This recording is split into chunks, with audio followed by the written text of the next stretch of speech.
کہتے ہیں کہ لوگوں کی باتوں پہ کبھی بھی کان نہ دھریں، کیونکہ یہ لوگ وہی کہتے ہیں جو یہ سمجھتے ہیں اور جو یہ دیکھ سکتے ہیں۔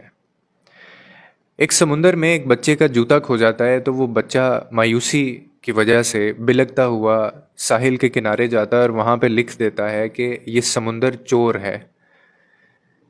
اسی کے ساتھ ایک شکاری وہاں پہ مچھلیوں کا شکار کرنے جاتا ہے اور وہ جال پھینکتا ہے سمندر کے اندر، اور جیسے ہی وہ جال باہر نکالتا ہے سمندر میں سے تو اس جال کے اندر بہت ساری مچھلیاں آتی ہیں اور وہ ان کا شکار کرنے میں کامیاب ہو جاتا ہے، اور وہ خوشی سے ساحل کے کنارے پہ جاتا ہے اور وہاں پہ وہ لکھ دیتا ہے کہ یہ سمندر بہت سخی ہے اور سخاوت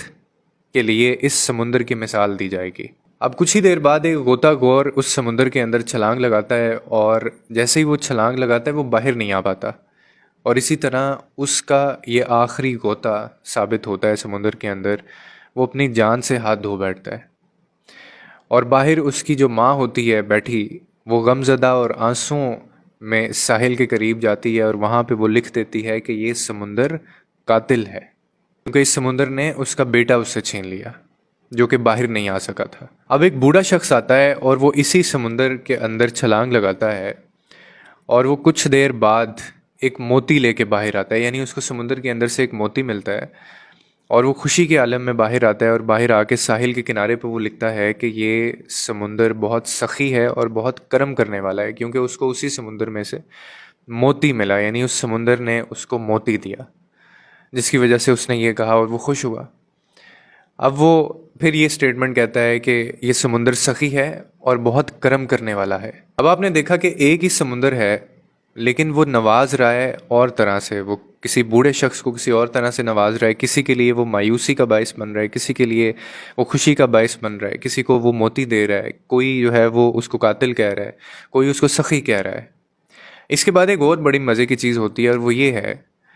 کہ کچھ ہی دیر بعد ایک بڑی ساری لہر آتی ہے، اور جس جس شخص نے ساحل کے کنارے پہ ریت کے اوپر یہ ساری چیزیں لکھی ہوتی ہیں، وہ لہر وہ ساری چیزیں، جو الفاظ جس نے بھی لکھے تھے، وہ بہا کے لے جاتی ہے اور وہ ختم کر دیتی ہے ہر ایک کو۔ اب یہ منظر دیکھ کے مولانا جلال الدین رومی کہتے ہیں